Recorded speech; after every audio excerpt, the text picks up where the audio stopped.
The Nigerian Safety Investigation Bureau on Tuesday said it has commenced probe into an accident involving a Jabiru J430 light single airplane which occurred on the ever-busy Oba Akran road in Ikeja, Lagos. The Bureau is asking members of the public to assist with recorded evidence in form of pictures or videos to aid its comprehensive investigation of the incident. According to a press statement by the spokesperson of the Bureau, Tunji Oketumbi, the aircraft caught fire on impact, but the spread was contained by the rainfall at the time of occurrence. He said the aircraft was on a test flight within Lagos with 2 passengers on board before it crashed at about 1500 hours. And Justice Nicholas Owibo of the Federal High Court Lagos on Tuesday granted the suspended governor of the Central Bank of Nigeria, Godwin Emefiele, leave to serve the Director General at Department of State Services, Yusuf Bichi, the order of the court, admitting him to bail and directing his remand in the custody of the Nigeria Correctional Service. Justice Owibo granted the order following an ex parte application moved by Emefiele's counsel, Ogonnaya Shonuga. The DSS had last week arraigned Emefiele before the judge on 2 counts bordering illegal possession of firearms after he said he found Emefiele in possession of a single-barrel shotgun and 123 rounds of live ammunition without licenses.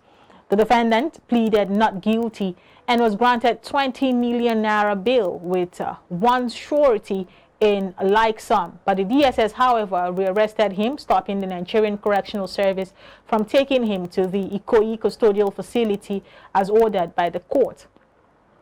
In a bid to enforce the court order for his remand at the Ikoyi facility of the Correctional Service, Emefiele prayed the court for leave to serve the order on the DSS Director General, and in his ruling, Justice Owibo granted the prayers. And members of the Nigerian Medical Association on Tuesday marched to the Cross River House of Assembly in a peaceful protest against the kidnap of a member, Dr. Ekanem Ephraim. The doctors who came out in their numbers carried placards with inscriptions such as "Set Cross River free from the stranglehold of kidnappers, make Cross River safe again." Ephraim was abducted from her residence on Thursday, July 13, by armed men who disguised as patients. Speaking at the Assembly Complex, Dr. Felix Archibong, chairman of NMA Cross River chapter, said the situation of doctors in the state had got to the point where they were afraid of going about their daily activities. Responding, the House Speaker, Elvet Ayambem, appealed to the doctors to be calm, saying he was sad that the kidnap of the doctor took place at a time criminal elements were granted amnesty to enable them to turn a new leaf.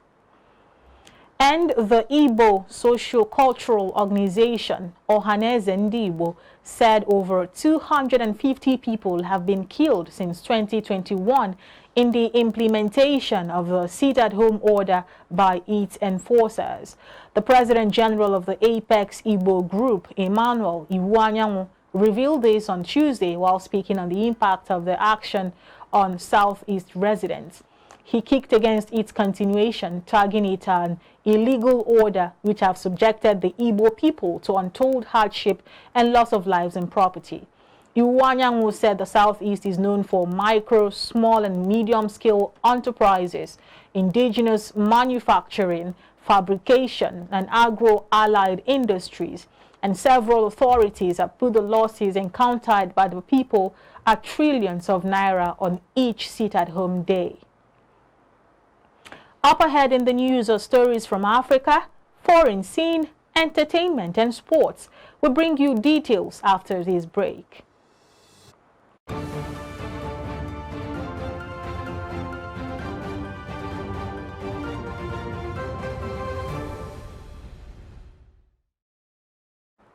And in other parts of Africa, military chiefs from West Africa's regional bloc, ECOWAS, are meeting later on Wednesday in the Nigerian capital, Abuja, to discuss the military coup that took place in Niger last week.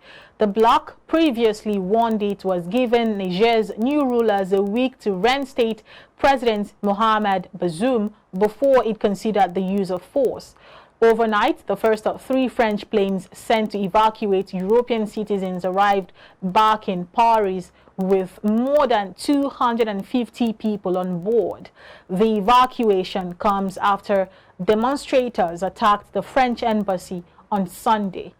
Italy has flown out dozens of its own nationals as well as other Europeans and American citizens. The military government has announced the reopening of Niger's borders with Algeria, Burkina Faso, Libya, Mali, and Chad, but land border with Nigeria remains closed.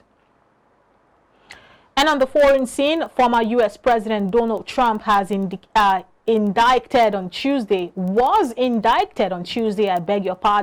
in connection with his widespread efforts to overturn the 2020 election following a sprawling federal investigation into his attempts to cling to power after losing the presidency. The indictment, filed by the special counsel Jack Smith in Federal District Court in Washington, accuses Trump of 3 conspiracies. The first accused him of trying to defraud the United States, a second to obstruct an official government proceeding, the certification of the Electoral College vote, and a third to deprive people of a civil right, the right to have their votes counted. Trump was also charged with a 4th count of obstructing or attempting to obstruct an official proceeding. In sweeping terms, the indictment described how Trump and 6 co-conspirators employed a variety of means to reverse his defeat in the election almost from the moment that voting ended. Trump has been summoned to appear at the federal courthouse in Washington at 4 p.m. on Thursday, where Magistrate Judge Mozilla Obadia will be presiding.